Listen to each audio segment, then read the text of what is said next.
अस्सलाम वालेकुम नाज़रीन, आप देख रहे हैं WT न्यूज़ और आज हम नई एपिसोड के साथ हाजिर हैं और आज हमारे साथ है फयाज हुसैन साहब। सर अस्सलाम वालेकुम। वालेकुम सलाम। सर ट्रेंडिंग पे मुख्तलिफ सवाल चल रहे हैं, आपसे डिफरेंट सवाल पूछेंगे और आपसे तजिया लेंगे। तो सबसे पहला सर आपसे मेरा सवाल ये है कि नवाज शरीफ की जो वापसी है वो सुनने में आ रहा है मुलतवी हो गई है, तो क्या ये बात सच है या ठीक है? मियाँ साहब जो है ना अभी इन हालात में जो है वो वापस ना आए।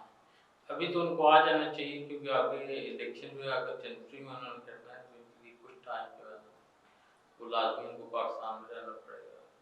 लेकिन मैं भी अगर एस्टेब्लिशमेंट के साथ उनके मामला कुछ किसी ले दे पर नहीं आते तो हो सकता है वो मुलतवी कर भी दें। सर वो इस वक्त जो नारे लगा रहे हैं, शेर आ रहे हैं, खुशहाली आ रही है, तो वो चूरन बेचने आ रहे हैं, फिर अवाम को बेवकूफ बनाने के लिए आ रहे हैं। सर नाम आता आप इस मुल्क में बगैर एस्टेब्लिशमेंट के जो है ना आगे सर्वाइव नहीं कर सकते। तो चूरन बेचने वाली बात नहीं है, उन्होंने पहले तो सर्वाइव मतलब आप डीलर कह रहे हैं, डीलर? सर इन 75 सालों में कोई एक बंदा आप बता दें डीलर नहीं। सर डीलर इमरान खान अगर डीलर ना होता तो जेल में होता। देखिए डीलर अगर होता तो आज वो वहां पहुंचा होता। ठीक है सर आप ये देखें जिस बंदे के पास 2013 के इलेक्शनों में जो है ना कुछ भी नहीं था, 2011 तक तो वो सिरे से था ही नहीं, वो पिछले जो है ना आपकी 13 साल की मेहनत पे हावी हो गई है। सर उसकी मैं एक रीजन बता देता हूं। जैसा आप कह रहे हैं कि वो हावी कैसे हो गई है, ठीक है, जैसे कि आपने कहा ये एस्टेब्लिशमेंट के जरिए आए हैं और आपने उस टाइम ये भी देखा होगा कि खान साहब उस टाइम के अंदर एक दिन के अंदर 6 से जलसे कर रहे हैं सर वो और सर उस टाइम खान साहब जी सर वो उस टाइम मुझे शायद बाकी काफी सारे लोगों से बेहतर पता है कि वो 6 जलसे कैसे हो रहे थे और गैदरिंग कहाँ से हम लोग इकट्ठी करते थे। लेकिन ये एक माजी आप मेरे ख्याल में इस मुल्क में कोई भी ऐसा जो है ना सियासतदान आपको नहीं मिलेगा जो बगैर एस्टेब्लिशमेंट की सपोर्ट के आगे जो है ना निकल सकता हो। तो मतलब कहना ये है कि नवाज शरीफ की डील अभी नहीं हुई तभी ये वापस नहीं आएगा, जब डील सर होगी तभी आएगा। मेरा तो यही ख्याल है कि अगर उन्होंने इक़्तिदार में आना है तो बगैर किसी डील के वो नहीं इक़्तिदार तक नहीं पहुंच सकते। बाकी लामाला आप इनके अपने एजाज शाह साहब का मुस्लिम लीग ये पाकिस्तान तरीके इंसाफ के जो वज़ीर दाखिला भी रहे हैं एजाज शाह साहब, उन्होंने कहा था जी अगर मियाँ साहब जो है वो फौज के साथ पंगा ना लेते तो आज वो वज़ीर आज़म होते। ये आपको फवाद चौधरी साहब का बयान है। तो और आप फवाद चौधरी की तो बात ही ना करें। फवाद चौधरी ने चले एजाज हसन साहब ये एजाज शाह साहब और आपके काफी जो सीनियर रहनुमा थे वो भी इस बात को मानते हैं कि नवाज शरीफ साहब ने जो मुशर्रफ साहब के खिलाफ जो है एक स्टैंड लिया था, सबसे बड़ी सजा तो उनको दी गई है।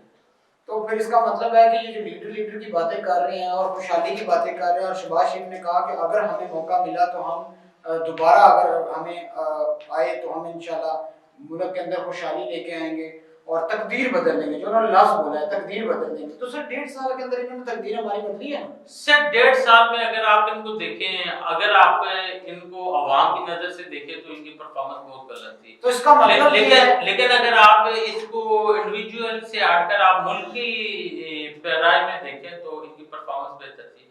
जो नजर अच्छी आ रही है। जी मुझे अगर मैं एज ए पाकिस्तानी मैं देखूं तो बिल्कुल इनकी परफॉर्मेंस बहुत अच्छी है। लेकिन एज ए इंडिविजुअल मैं देखूं तो इनकी परफॉर्मेंस जो है वो बिल्कुल एक जाती है, एक आम बंदे के लिए तो इनकी परफॉर्मेंस अच्छी नहीं थी। लेकिन वो मुल्क जो डिफॉल्ट दाने पर था, जिसको आप ये कह लें कि दिसंबर में ये कह रहे थे कि जो पेट्रोल जो है ना वो 303 रुपए पर होगा, वो डॉलर जब 150 से 300 पे चला गया तब जाकर वो जो है ना 350 पे पहुंचा। तो ये परफॉर्मेंस ही थी और क्या थी। अच्छा ये परफॉर्मेंस थी जी कि मतलब इन्होंने डॉलर जो है वो कहां पहुंचा दिया? सर वो तो लामाला आप देखिए एक बंदा पॉलिसी बनाकर गया है कि उस डॉलर पे कोई कंट्रोल सर आपके सारी तो उन्होंने खान साहब की पॉलिसियां सब तो खत्म कर दी हैं। खान साहब ने जो देखिए कुछ पॉलिसी कुछ आप स्टेट बैंक के गवर्नर को अभी इस तरह नहीं चेंज कर सकते। सर स्टेट बैंक आप सर मेरी बात भी सुने। आपने आईएमएफ के कहने पर जो 2/3 मेजॉरिटी से जो बिल पास किए थे दोनों हवालों से पास हुए थे, जब तक वो बिल आप रिवर्स नहीं करते तब तक आप ये नहीं कर सकते। और अभी तो आप वैसे ही इतने मजबूर थे कि जो एक दफा आईएमएफ के कहने पर जो आप तरमीम कर चुके हैं, अब आप उनको किसी हाल में भी वापस नहीं ले सकते जब तक आप आईएमएफ के चुंगल से वापस निकल नहीं जाते। सर ये पीडीएम ने सारा किया ना, फिर ये पीडीएम ने आईएमएफ की नहीं, सारी बातें मानी है। नहीं हां सब तो बातें मानी है सर, यही तो मैं आपको कहना चाहता हूं। सर रजा बाकर साहब को किसने रखा था? सर रजा बाबर साहब किसके दौर में आए थे? सर मैं डॉलर की आजाद पॉलिसी किसके दौर में लाई गई थी? जिसमें लेकिन कंट्रोल था। नहीं सर, कंट्रोल नहीं था, यही तो आपको समझ नहीं आ रहा कि एक डॉलर जो 5 साल स्टैंड रहा 110 रुपए से वापस जो है ना वो 100 रुपए पे 4 साल रहा और 5वें साल वो 116 तक मैक्सिमम गया, 4% उसमें ग्रोथ हुई। तो उसमें क्या ऐसा हो गया कि वो एक खान साहब 6% ग्रोथ को छोड़ के गए थे, जो कि नहीं सर, वो जो आप जीडीपी की ग्रोथ की बात कर रहे हैं तो वो खान साहब वही थे जो माइनस में भी लेकर गए थे। जो पाकिस्तान की तारीख में दूसरी दफा माइनस में ग्रोथ गई थी वो भी खान साहब की वजह से गई थी। आप अगर उस ग्रोथ को देखें, आप पिछली मुस्लिम लीग नवाज की ग्रोथ को अगर उसके साथ कंपेयर करें तो वो 3.41% जो है ना आपकी एनुअल रेशो निकलती है, जिसको आप 6% कह रहे हैं, क्योंकि उससे पिछले साल आप माइनस में चले गए थे तो आपने उसको जो है ना अब वो माइनस से आप कैलकुलेट कर रहे हैं।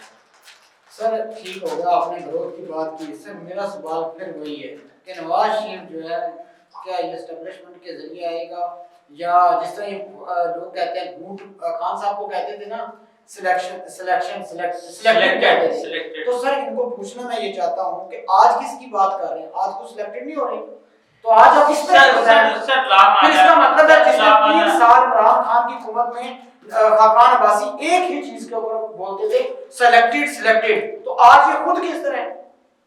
अब नहीं है सिलेक्शन। बिल्कुल ऐसी है, बगैर सिलेक्शन के कोई भी नहीं आ सकता भाई। ये सर सिलेक्शन वाला खाता कब खत्म होगा? सर ये तो देखे जब तक हमारे सियासतदान आपस में इत्तेहाद नहीं करते, वो कम अज कम कुछ जो है ना अपने मेजरमेंट बना ले। तो अब आप खान साहब को देख लें, वो इक़्तिदार से निकल भी गए थे सब कुछ, जब उनको मुज़ाकरात की बात हुई तो वो कहते थे कि मैं इनसे मुज़ाकरात नहीं करूंगा, मैं पिछलों से मुज़ाकरात करूंगा। वही जब नवाज शरीफ साहब कहते थे कि मेरी जंग जो है वो इमरान खान से नहीं इसको लाने वालों से है, तो भाई जब आप खुद ही जंग एक बंदे से कर रहे हैं, मुज़ाकरात आप उस बंदे से कर रहे हैं, तो आप उसको किस तरह उस गेम में से निकाल सकते हैं? जब मैं मुज़ाकरात कर रहे हैं तो मैं आपसे करना चाह रहा हूँ, मैं शायान भाई से नहीं करना चाह रहा। जब आप मुज़ाकरात करना चाह रहे हैं, आप मुझसे करना चाह रहे हैं, आप शायान से नहीं करना चाह रहे, ठीक है? तो आप कैसे कह सकते हैं आप और शायान मिलकर जो है, या मैं और शायान मिलकर जो है आपको निकाल सकते हैं? सर पर लीडर वाला लफ्ज़ किधर गया? यहाँ जो बात पूरे मुल्क के अंदर, पूरे दुनिया के अंदर एक बात बताई जाती है, हमारा लीडर इमरान खान, हमारा लीडर नवाज शरीफ, हमारा लीडर शहबाज शरीफ, हमारा लीडर बिलावल भुट्टो, हमारा लीडर जरदारी। तो ये सर जो पूरा मुल्क के अंदर जो एक झूठ बोला जाता है, ये फिर कब आवाम को समझ आएगा कि ये लीडर नहीं है, बेसिकली ये डीलर है, और जो असल डीलर है। तो इससे समझ सर ये भी आता है कि खान साहब डीलर नहीं है। अगर डीलर होते, मैं आपको बताता हूँ खान साहब डीलर थे सर, डीलर अगर होते तो जेल में ना आते। 2011 से लेकर, ठीक है, जो उनकी परफॉर्मेंस है 2011 में केपीके में भी उनकी परफॉर्मेंस आप देख लें, बहुत बेहतर है। जो सुबह माइनस में कभी नहीं गया था, जिस सूबे ने कभी भी कर्ज नहीं लिया था, वो 2013 में 107 अरब के नीचे कर्जे में आ गया था, ठीक है? उसके बावजूद उसको दोबारा गवर्नमेंट कैसे मिली ये सब बेहतर जानते हैं, बगैर परफॉर्मेंस के जिसको गवर्नमेंट दी गई। और 2018 के इलेक्शन में आप देख लें, कमरुल इस्लाम साहब को 2 दिन पहले अनीफ अब्बासी साहब को देख लें, और बहुत सारे आपके पास ऐसे वाकयात हैं। एक दिन बंदा बता रहा होता है कि मुझे जो है महकमा इज़रात वाले जो है मुझे धमकियां लगा रहे हैं, अगले दिन वो आकर 20 बंदे कहते हैं सर जी टिकट वापस लें। सर वो तो काकड़ साहब को भी हम कह सकते हैं कि काकड़ साहब को भी जिस तरीके से करिए सर लामाला आप इसमें सब कुछ शामिल कर सर, ये सब कुछ सबको पता है। सब डीलर हैं, चाहे वो खान साहब हैं, चाहे मियां साहब हैं, चाहे जरदारी साहब हैं, इस मुल्क में इक़्तिदार में आने के लिए सब तो मैं आपको सिर्फ एक चीज क्लियर कर दूं, पीटीआई की क़यादत कहती है कि इमरान खान डीलर नहीं है।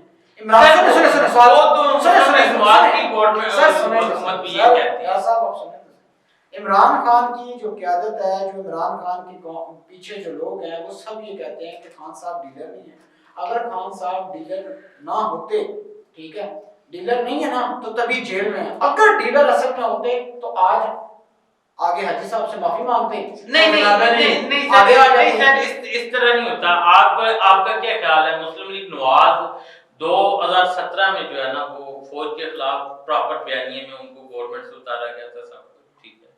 उसके बाद 3.5 साल का जो इमरान खान साहब का भी इक़्तिदार था, उसमें आप गुजरांवाला जलसे तक देख लें, नवाज शरीफ साहब ने जनरल बाजवा साहब और फैज साहब का नाम लिया था, तो तब तक तो वो भी उसके मुखालिफ थे, तब तक नारे थे वोट को इज्जत दो, तब तक तो इनके लिए भी जो है ना सख्तियां थी।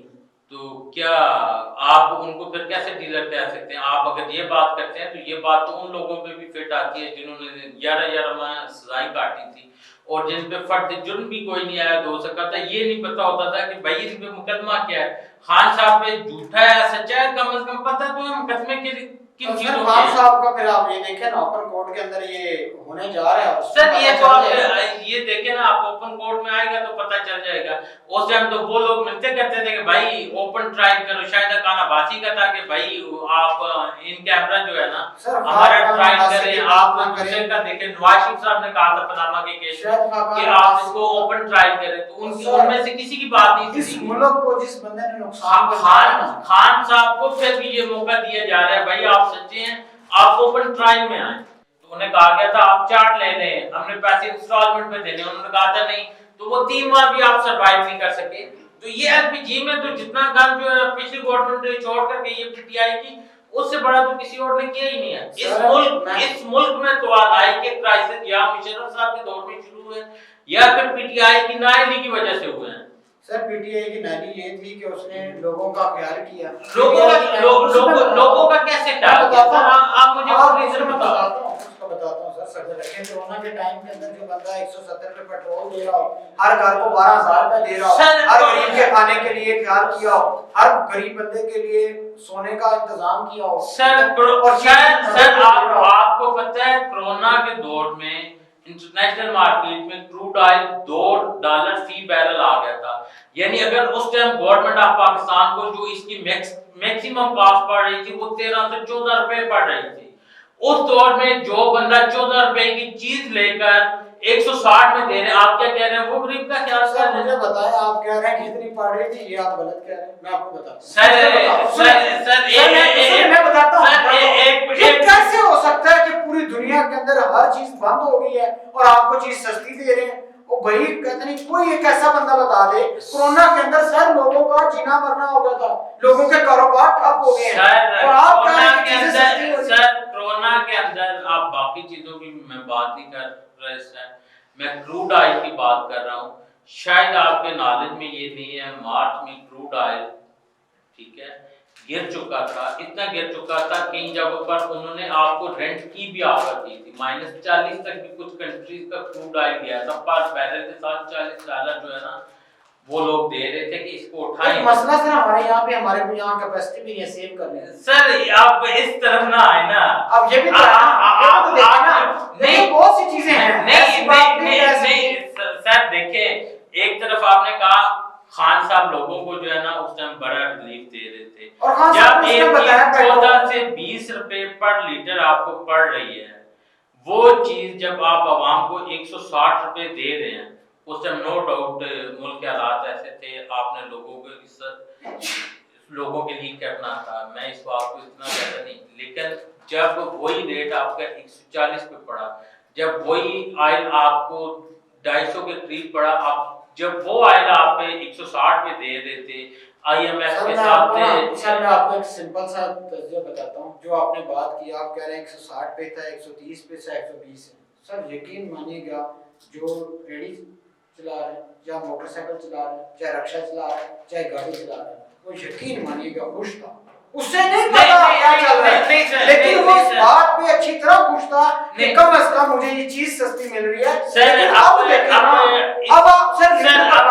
मेरी आप एक बात सर, सिर्फ एक मिनट। अच्छा चले पहले सिर्फ एक मिनट। देखिए सर, लीडर का काम होता है वो जैसे मर्जी फैसले करे, आवाम को सहूलत मिले, वो जैसे मर्जी पेट काटे, लेकिन ये ना कहे कि मैं अपने कपड़े बेच के कह रही ये चीज करूंगा, उसके बाद पता चले पूरे मुल्क के 1.5 साल में कपड़े ही उतार दिए। नहीं, अब आपने इस बात को इस तरह भी समझना ना, अगर एक चोर आपको कोई सामान ला कर दे रहा है ना, आपको बड़ा सस्ता मिल रहा है, ठीक है, आपने उसमें देखना है अखलाकी खराबत आपकी कहाँ पर है कि आप एक चोर के साथ मिलकर जो है ना वो खा रहे हैं, आपको चीज सस्ती मिल रही, तो आपने ये देखा है उस होटल वाले का या वो तो बंदा तो चाय तक नहीं पिलाता था, वो तो बंदा बिस्किट तक नहीं खिलाता था। सर ये तो आपके कहने की बात है, वो बिस्किट तक तो नहीं खिलाता था, लेकिन वो बिस्किट के पैसे से लेकर ना अगले का जो है वो 5 करोड़ का काम जो है वो सिर्फ बिस्किट के पैसों में कर देता था।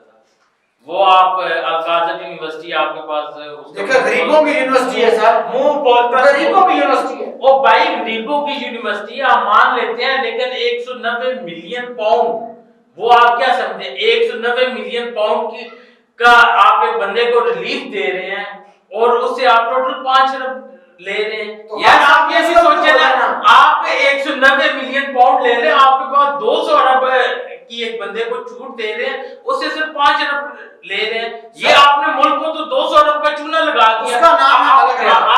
अपने लिए आपका नाम है मलक रियाज। बिल्कुल मलक रियाज को क्यों नहीं पकड़ते? मलक रियाज को जब पकड़ा गया, सारा केस हुआ, उसने कहा भाई मैं पैसे दे दूं। सर देखें जब खान साहब तो साथ हैं वहां पे भी। सर कोई भी बिजनेसमैन है, उसको इंतजामिया जिस तरह रिलीफ दे ना, वो तो खुशी खुशी उसमें रिलीफ देता है। उसको इस चीज से क्या लगेगा यहाँ पर खान साहब की गवर्नमेंट है, ये जरदारी साहब की है, वो जरदारी साहब का दोस्त है, लेकिन जब उसे लगा है कि उसको यार खान साहब 5-7 अरब रुपए लेकर उसको जो है 200-250 अरब का बेनिफिट दे रहे हैं, तो उसने बोला मोस्ट वेलकम सर, आए, हमें तो बेनिफिट चाहिए।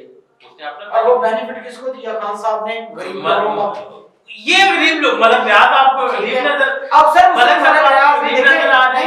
रियाज बिल्कुल गरीब नहीं है, ठीक है, नो डाउट, कहते नहीं, इसमें तो कोई शक नहीं है, वो कोई किसी किस्म का गरीब नहीं है। अगर गरीब होता तो गरीब यहाँ पे है तो एक आम जो लोग बाहर कर रहे हैं ये गरीब हैं, जो सुनने वाले हैं वो गरीब हैं, देखने वाले हैं वो गरीब हैं, ठीक है, यहाँ मजदूर तबका गरीब है, यहाँ तनख्वाह लेने वाला तबका गरीब है, यहाँ वो गरीब नहीं है। लेकिन सवाल ये पैदा होता है कि वो जो यूनिवर्सिटी बनाई है उसका मकसद क्या है? आप जरा से उसके ऊपर विजिट करना पसंद करेंगे, कभी विजिट कीजिएगा, आपको पता चलेगा किसी के गरीब का बच्चा पढ़ेगा।